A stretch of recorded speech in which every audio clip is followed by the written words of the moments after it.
मैं संगाई हूँ। मुझे दुर्लभ नाचने वाला हिरण, भाव हिरण आदि के नाम से भी जाना जाता है। उत्तर पूर्वी भारत में ताजे पानी का सबसे बड़ा भंडार लोकटक है ना, जो अपने तैरते वनस्पतियों के लिए मशहूर है। मैं यहीं तैरती हुई पुंडी के शीर्ष पर रहता हूँ। किबुल लामजाओ राष्ट्रीय उद्यान मेरा अस्थायी निवास है। फराटा मारते मारते रुककर मुझे पीछे आपकी तरफ मुड़कर देखने की आदत है। शायद इसीलिए मुझे संगाई यानी इंतजार करने वाला नाम दिया गया। वैसे तो मैं मणिपुर का राजकीय पशु हूँ, मगर मेरी कहानी बहुत दर्दनाक है। मैं लुप्त प्राय प्राणी की सूची में रखा गया हूँ, यानी मैं और मेरे जैसे हिरण संसार से गायब होने की कगार पर है। हालांकि सरकार और वन विभाग की कैंपा परियोजना हमें बचाने की पुरजोर कोशिश कर रहे हैं। मेरी कहानी शुरू होती है 1839 में कैप्टन गुथरी द्वारा भारत में मणिपुर घाटी से किए गए पहले वर्णन से।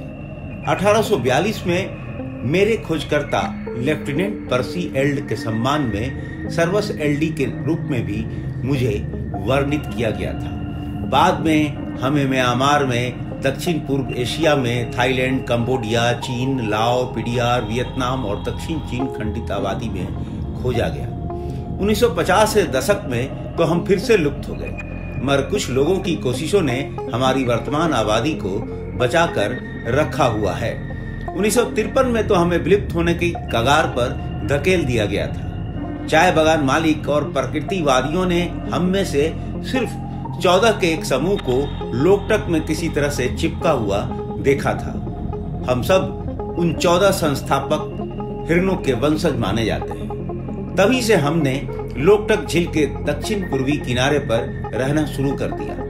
यहाँ तैरती हुई वनस्पतियों की चटाई पुंडी सबसे सघन और स्थिर है। यह क्षेत्र 1966 में एक अभयारण्य में बनाया गया था और फिर 1977 में अपग्रेड करके केवल लामजाओ राष्ट्रीय उद्यान बन गया, जो दुनिया का एकमात्र तैरता हुआ राष्ट्रीय उद्यान है।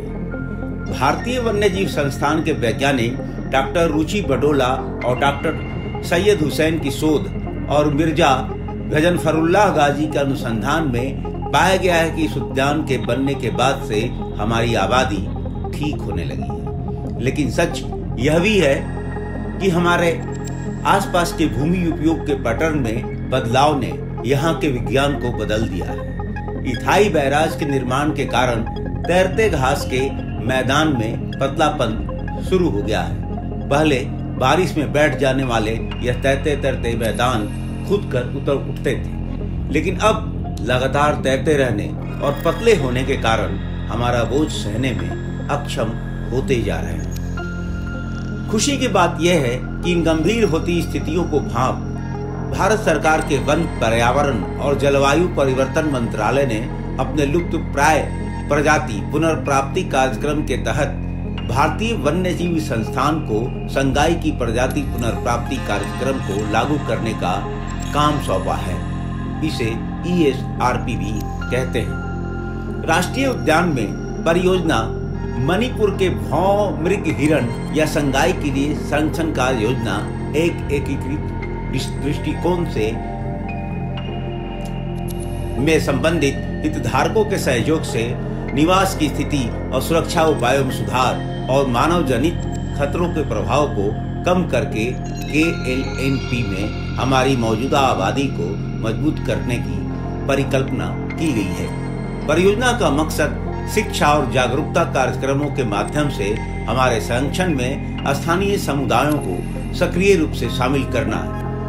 KLNP में हमारी आबादी की छोटी, एकल और पृथक प्रकृति को देखते हुए परियोजना का लक्ष्य संरक्षण प्रजनन कार्यक्रम को लागू करके मणिपुर के भीतर जंगलों में हमारा दूसरा घर स्थापित करना भी है। 2016 में परियोजना की शुरुआत के बाद से भारतीय वन्यजीव संस्थान और FMD के बीच एक समझौता ज्ञापन पर हस्ताक्षर किया गया और KLNP में मौजूदा आबादी को सुरक्षित करने के लिए क्षेत्र संरक्षण गतिविधियां शुरू की गई।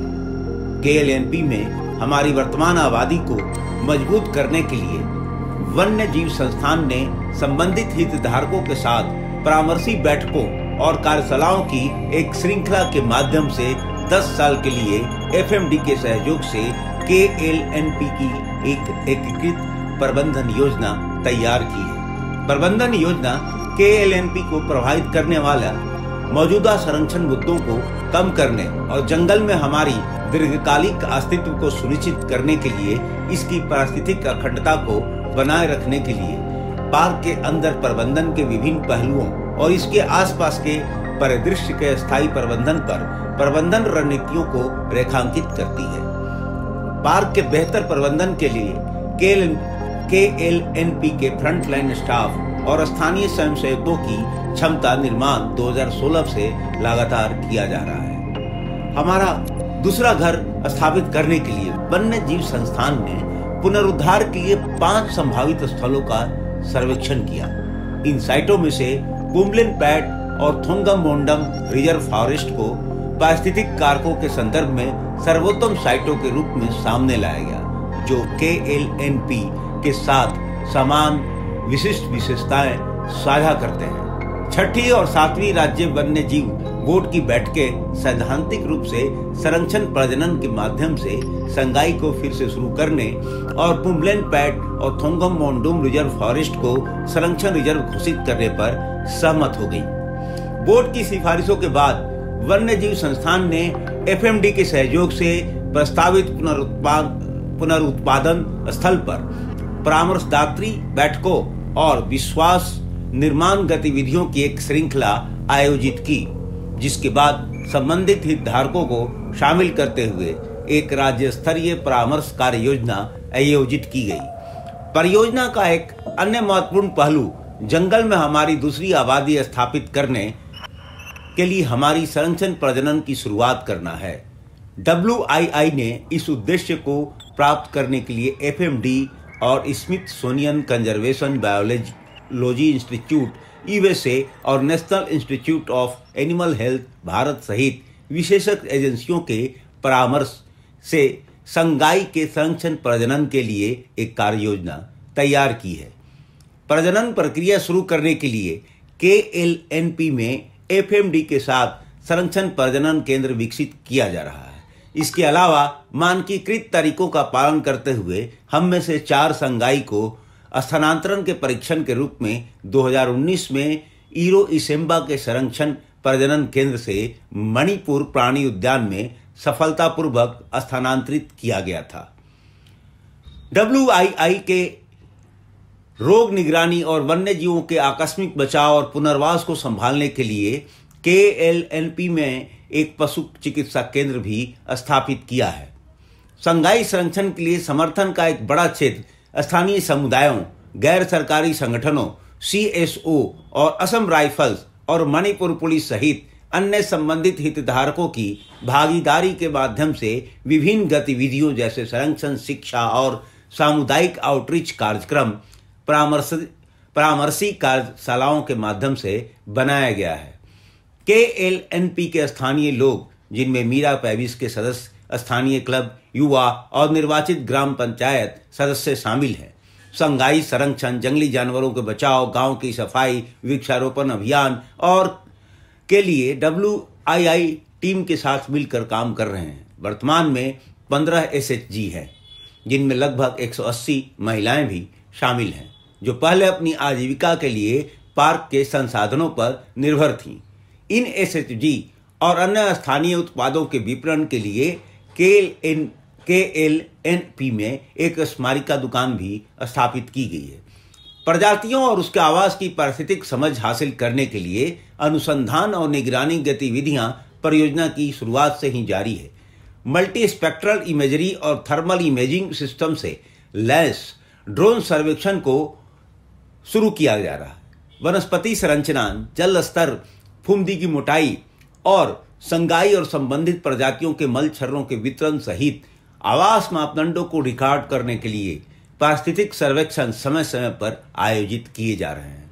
आवास की स्थिति में सुधार के लिए जल स्तर और फुमदी की मोटाई की निगरानी करना और संबंधित हितधारकों के साथ संपर्क करना प्रजातियों के लिए खतरे को कम करने के लिए काफी महत्वपूर्ण है।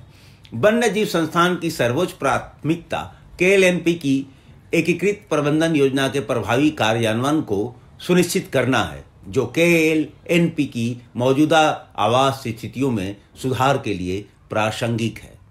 एक और समकालिक प्राथमिकता संरक्षण प्रजनन केंद्र को जल्द से जल्द विकसित करना है। FMD के सहयोग से WII प्रजनन के लिए कार्य योजना में प्रोटोकॉल के अनुसार आवश्यक बुनियादी ढांचे और प्रजनन सुविधाओं का विकास करेगा। स्टॉक आबादी को विकसित करने और उन्हें पुनरुत्पादन के स्थल पर छोड़ने के लिए जंगल से संस्थापक व्यक्तियों का अधिग्रहण किया जाएगा। निरंतर टिकाऊ आजीविका हस्तक्षेप के लिए FMD के सहयोग से ग्राम पारिस्थितिकी विकास समितियों और स्वयं सहायता समूहों की स्थापना का प्रस्ताव है। हमारे संरक्षण के लिए सार्वजनिक जागरूकता पैदा करने और सामाजिक समर्थन जुटाने के लिए पार्क के आसपास और पूरे राज्य में सामुदायिक आउटरीच और संरक्षण शिक्षा गतिविधियां जारी रखी जा रही हैं। परियोजना के नतीजे KLNP में संगाई की जनसांख्यिकीय और आनुवंशिक रूप से सुदृढ़ आबादी अपने दूसरे घर में एक व्यवहार दूसरे आबादी को सुरक्षित करने और प्रजातियों के संरक्षण के लिए दीर्घकालिक सामुदायिक भागीदारों को विकसित करने में सहायता करेंगे। संकटग्रस्त प्रजातियों की आबादी में गिरावट को उलटना अक्सर चुनौतीपूर्ण और दीर्घकालिक प्रक्रिया होती है। मित्रों, हम संगाइयों के लिए भी ये चुनौती सामने है। हमारे मामले में कुछ प्रासंगिक चुनौतियां हैं। मौजूदा संरक्षण उपाय मुख्य रूप से KLNP के भीतर प्रजातियों को सुरक्षा प्रदान करने के लिए निर्देशित है। लोकटक झील की पारिस्थितिक स्थितियों में सुधार के लिए KLNP और पुम्बलेन पैट में उचित जल स्तर बनाए रखने के लिए राष्ट्रीय जल विद्युत ऊर्जा निगम और FMD और लोकटक विकास प्राधिकरण सहित अन्य हितधारकों के बीच एक सहक्रियात्मक संबंध आवश्यक है। प्रस्तावित पुनरुत्पादन स्थल पुम्बलेन पैट और थोंगम मोंडम रिजर्व फॉरेस्ट में हमारे पुनरुत्पादन के लिए विभिन्न प्रयासों के बावजूद समुदायों के बीच उनकी आजीविका और अन्य सामाजिक चिंताओं के बारे में आशंकाएं आगे के संरक्षण कार्यों में बाधा बन रही हैं, बन सकती हैं और बनेंगी।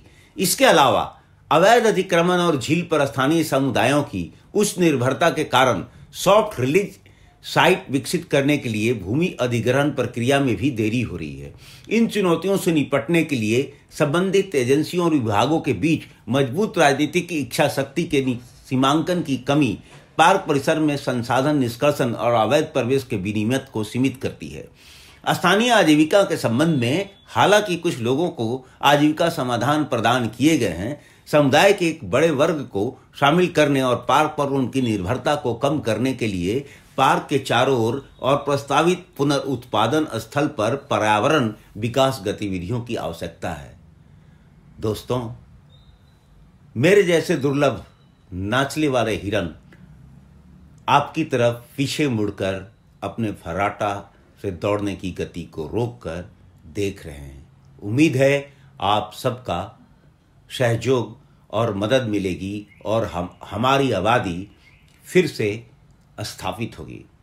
विश्वास कीजिए, हम आपका मनोरंजन भी करेंगे।